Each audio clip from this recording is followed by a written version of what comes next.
Un gel des loyers résidentiels est réclamé par le regroupement des comités logements et associations de locataires du Québec.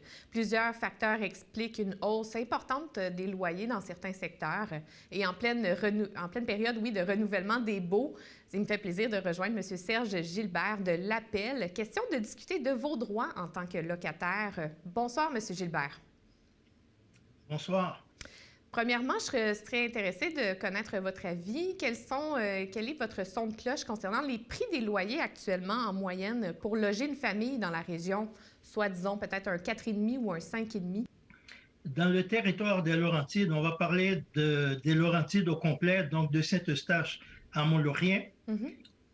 Les logements sont actuellement extrêmement difficiles à trouver. Alors, ça met une pression à la hausse sur le prix des loyers.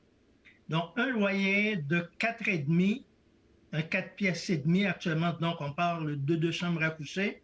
Dans le territoire, il faut prévoir non chauffé entre 950 et 1100 dollars.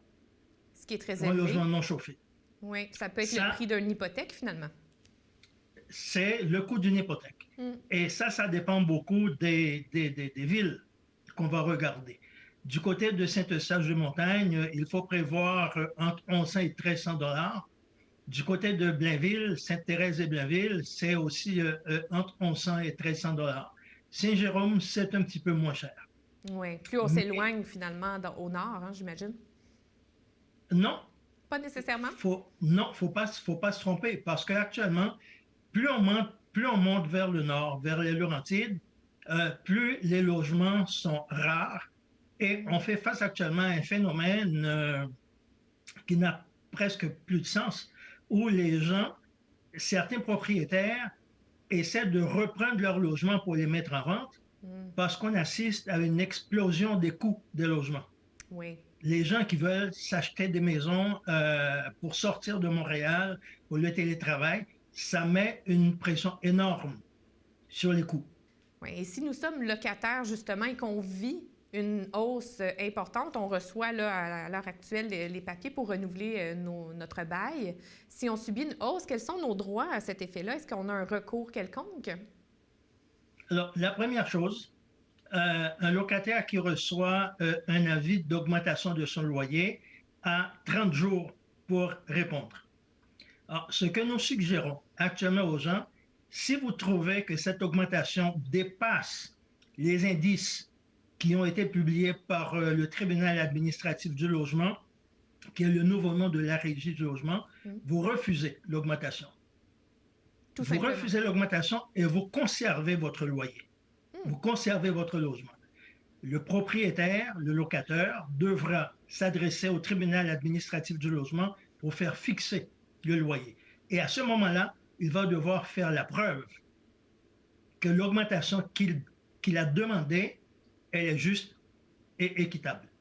Ouais. Donc, refusez les augmentations et forcez votre propriétaire à s'adresser au tribunal administratif du logement.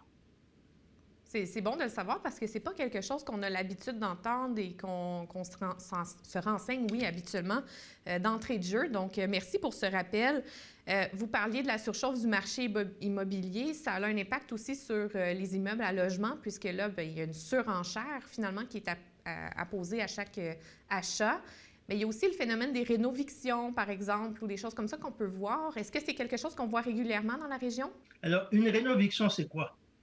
C'est un propriétaire qui met à la porte ses locataires afin de faire des rénovations généralement cosmétiques et d'augmenter le prix des loyers quand il remet le logement en vente. Actuellement, dans le territoire, ce phénomène-là était surtout visible du côté de Montréal, mais il y a de plus en plus de villes dans le territoire des Laurentides où on assiste à ce phénomène.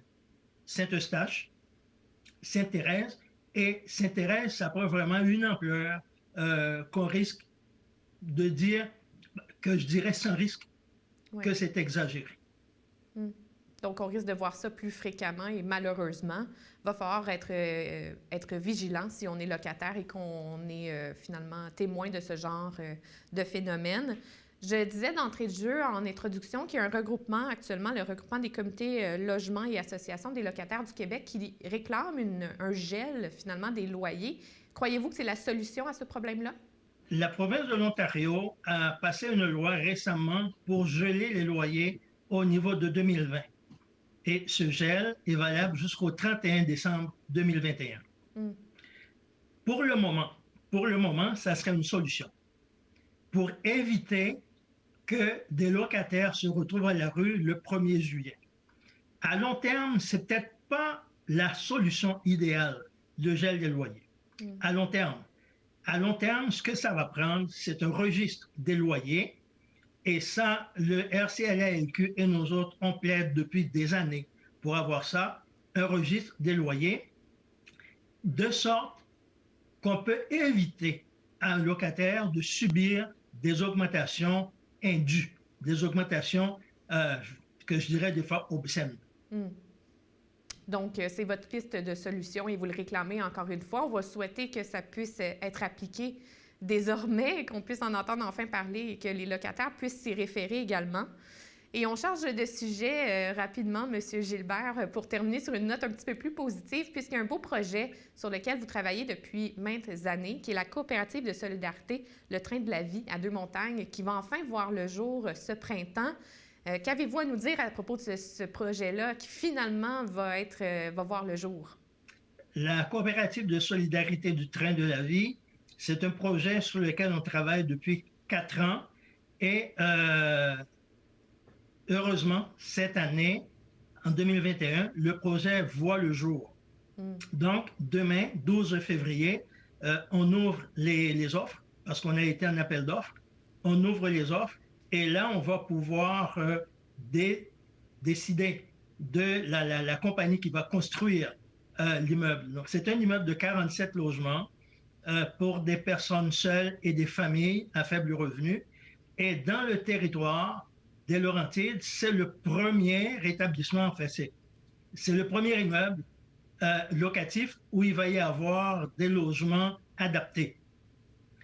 Tous les 47 logements sont adaptables, mais il va y en avoir 9 adaptés, 9 logements qui s'adressent spécifiquement à une clientèle avec des problèmes de mobilité, une clientèle à mobilité réduite. J'imagine que bientôt, on va pouvoir peut-être envoyer notre formulaire pour pouvoir y vivre éventuellement. Oui, on a une page Facebook. Donc, c'est Coopérative de solidarité du Train de la Vie. Les gens peuvent aller sur la page Facebook, voir les informations, voir le déroulement du projet et ils peuvent, par la page Facebook, nous transmettre aussi leur intention, leur désir d'habiter chez nous. Bien, on va souhaiter que cette coopérative de solidarité soit pleine de vie et pleine de belles familles qui vont pouvoir en profiter bientôt. Merci de nous avoir renseigné sur les droits des locataires également. C'est moi qui vous remercie.